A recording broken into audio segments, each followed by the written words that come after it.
Yay, we're live. Wonderful day, everybody. Thank you for joining us. If you're joining us live, can we get a hashtag live? And if you're catching this as a replay, let's get a hashtag replay. Keeps this amazing information up at the top of our feed so that more beautiful ladies can catch it throughout today and the following weeks. And I'm so excited to bring you the first of three amazing collabs with the beautiful Samia Bano. She is an amazing practitioner, a heart-centered woman, and the author of the book Make Change Fun and Easy. And so, Samia, thank you so much for joining us today, first of all. Uh, how are you? Thank you for having me with you, Samantha. I'm so happy to be with you. I always have so much fun chatting with you. So I'm really, really happy to be here. Oh, good. Oh, I'm so glad. Well, let's go ahead and dive straight into the glory, the goodness, the gold nuggets that you're bringing us today. So I know a bit about your journey, having gotten the chance to connect with you and chat. And so I know about your amazing journey and about the amazing journey of writing your book. Will you start us off with like, where the heck did you even get that idea? Sure.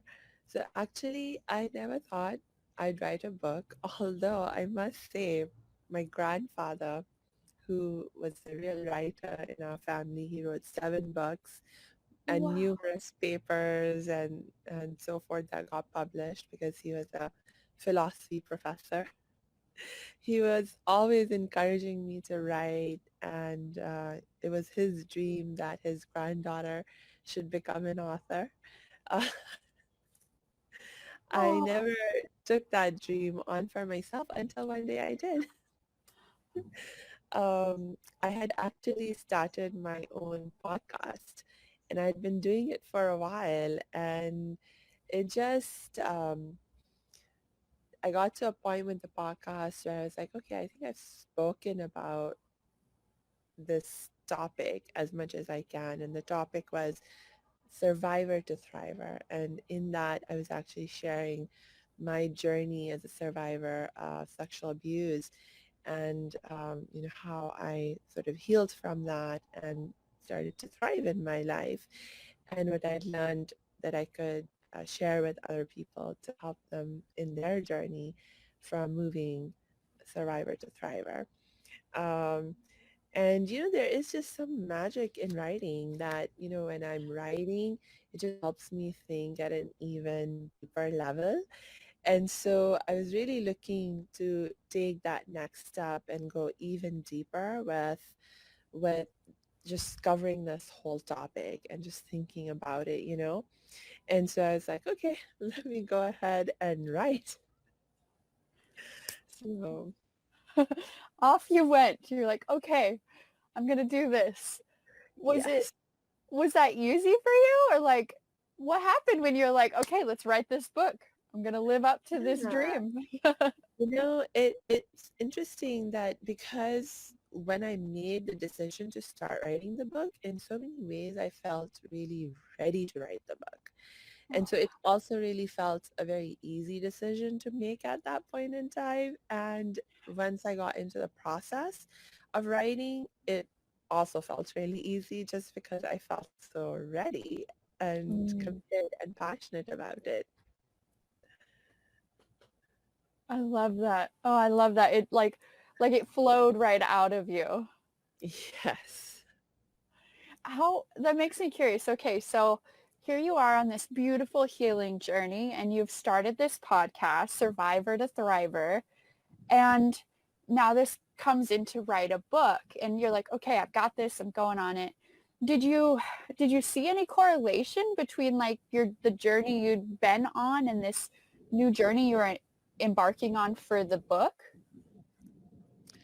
Yeah, it really, I saw and experienced it as sort of like the next step. Wow. So like the Survivor to Thriver podcasting process that I was going through, it was honestly the first time that I was speaking about my journey in this kind of public way over media. I mean, I had already started to share my story in public and with people, but it was always like in person and small groups, that kind of a thing. So the the podcast was really me um, going out loud with Mm, sharing my story, sharing my journey, and wanting to make an even bigger impact through mm, the sharing of my journey on other people's lives. And I learned so much in that process. And, even when I was making each episode for the podcast, there was something that I learned about myself or how I wanted to wow. share my story or what I didn't want to share about my story, because that's also important. There's certain things that you may not be ready to share. Mm, And it's important to recognize that as well. And so when I got to the book, I was like, how do I, like, my goal was to go even deeper.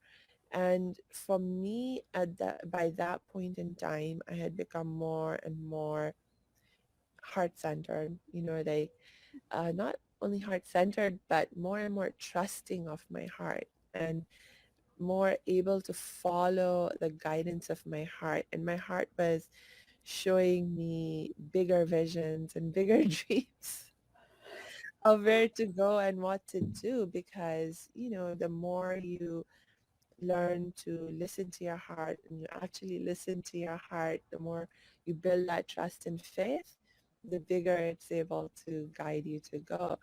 um, and so the book just really did feel like the next step up, and it's reflected in the title of the book, Make Change Fun and Easy, because the survivor to thriver journey, so much of it felt hard to me, and mm. I was struggling through it. And I'd got into a point where I was like, I've struggled enough and I want fun and I want ease. And is it possible? Can I actually make that happen? And my heart said, yes, yes, it is possible and we can make it happen. So that's the connection. I love that. I love how you talk to us too about that. Like, okay, so you're noticing your heart centered, and that really was noticing how much more you were trusting yourself. You were listening to that heart part. Yeah. I'm I'm curious when you describe to others like what it means to be heart centered. Like, how do you describe that to others? Because it is a big concept for us to understand, and trusting ourselves even. Like, wow, that's not something we're taught in school, right? That's right. I certainly was never taught it in school. And actually, it took connecting with the first person who ever coached me, like my very first coach, my happiness expert, Dr. Amy Koje is her name. And she was the one who actually taught me about the heart, our spiritual heart, and how to connect with it and, allow it to guide you. And it's really just that inner wisdom. It's our inner source of wisdom and peace and love and joy. Mm, And we all, the extent to which we're happy and peaceful in our lives and joyful in our lives, it's because we're connected to it already. But most of us, we don't have a conscious process of how we can connect to it at will and seek its guidance when we need to. It's more like it's speaking to us and trying to communicate to us all the time, but sometimes we hear it, sometimes we don't, because we have never been taught, how to do that. And we have never been taught how to distinguish between these different voices within us, mm, the voice of our mind, the voice of our heart, and there might be other voices in there, when you think about listening to your gut or following your instinct, so there are all these different aspects of us. And our spiritual heart really is just that center of all the love and joy and peaceful, good feelings and the guidance that they provide us. Mm. That is so beautifully put. The center of all the love and the joy and the feelings. And oh, that's such a beautiful imagery for all of that. And especially in our world today, I was just speaking with someone, I think yesterday or the day before about that. Like that, Mhm. how do we trust our gut when Mhm. we're recommended to outsource all of our opinion to Google or whatever book, you know? Yeah, it makes me think about the difference between knowledge and wisdom, actually. Ooh. Because knowledge is like having facts, data, information, right? But wisdom is how do you apply that knowledge correctly into your life? So Google can give us knowledge, but it can't necessarily give us wisdom because until you apply the knowledge in your life for yourself, you're not going to have true wisdom. Oh my golly, that's such a good point. Especially because in the scroll hole world, I call it, right? There is so much for us to like say, oh, that is good. Oh, that is good. And taking all those facts, all that information, and like you're saying, applying it to my life, trying it on for my life. Do I like wearing top hats or do I like wearing suspenders more, right? Actually, just today we are releasing an episode on my podcast where, the coach I was interviewing talks about this. How do you live your passion? And in order to live your passion, you have to know your values. Ooh, It's like, so there is, of course, that kind of knowing yourself about, do I like wearing this top hat? But then there's also the knowing ourselves at the level of our values. It's like, what lights me up? What makes me happy? Yeah. yes. Oh, I got so excited by that. I'm like, yes. How cool, first of all, that your podcast is right on the vein we're hitting on today. And also that key of values of like, how do I know myself? We've talked about this conversation before, like, how do I like my eggs? These very simple things. How do I Yeah. want to show up for myself in the world? How do I want to feel? Mm, Oh, yes. this makes me really curious, Samia. hmm As like a generic tip or our gold nugget for us today, what would you recommend for someone who's really wanting to get to know themselves a little bit better, understand their values, or and start to listen to that heart-centered part of themselves? Yeah. So what I've learned from my teachers, you just have to sort of begin that process of opening your heart, connecting to your heart in a conscious way, right? And the most, actually, there's three very simple steps you can take. Yes. So step number one is actually just to relax your body. Just relax your body. So it's like if you're sitting, how can you sit in the most relaxed way? Ooh, whatever you need to do, to relax your body. That's really, really important because the more your body is relaxed, the more your mind can begin to feel relaxed Mm. and the more it can begin to quieten, right? And it's when the mind quietens that you're able to hear those other parts of yourself more. So to relax your body, that's the first really important step. And then the second very, very important step is to just smile. Just like Woo. literally physically smile. Even if you don't feel like smiling in the moment, just smile. Actually, there's even lots of scientific research that shows that you don't just smile when you're feeling happy, but when by actively choosing to smile, you can help yourself feel more happy, right? Wow. And again, because as I mentioned before, our heart really is that source and center of all these good feelings. So the more happy you're feeling, the more relaxed you're feeling, actually that's a signal that you're more deeply connected to your heart. So smile. Wow. Yeah.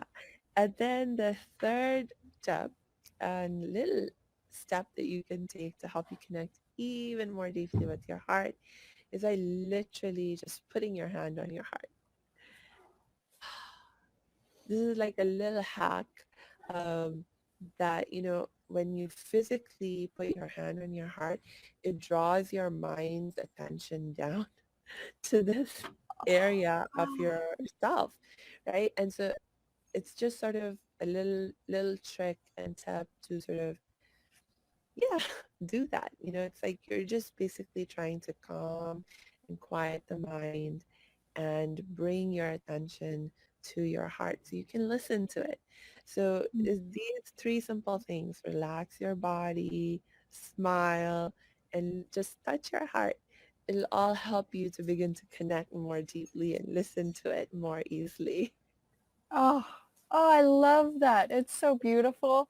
I learned too that if you're having a hard time smiling, put a pen in your mouth because you have to automatically smile that way. It's not the best smile, but if you're having a rough day, that'll work out too. Yeah, Oh, it's very beautiful. yeah. Well, thank you, Samia. This is beautiful introduction into your journey, into what you've been going on to. Michelle says, what great tips. Smile, relax, and hand on the heart. Thank you for joining us, Michelle. Thank you, Yes, Michelle. I appreciate you bringing your gold nuggets of wisdom to us. And this is just part 1 out of 3. So watch throughout this month of February. This is February.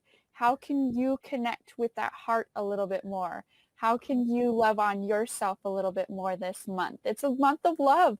Why not give it to ourselves more so we can extend it out? And that's why I'm so excited to have Samia with us, the happiness expert. So join us again in 2 weeks. We'll be going live again, same place, same time. And thank you so much. Thank you. Bye.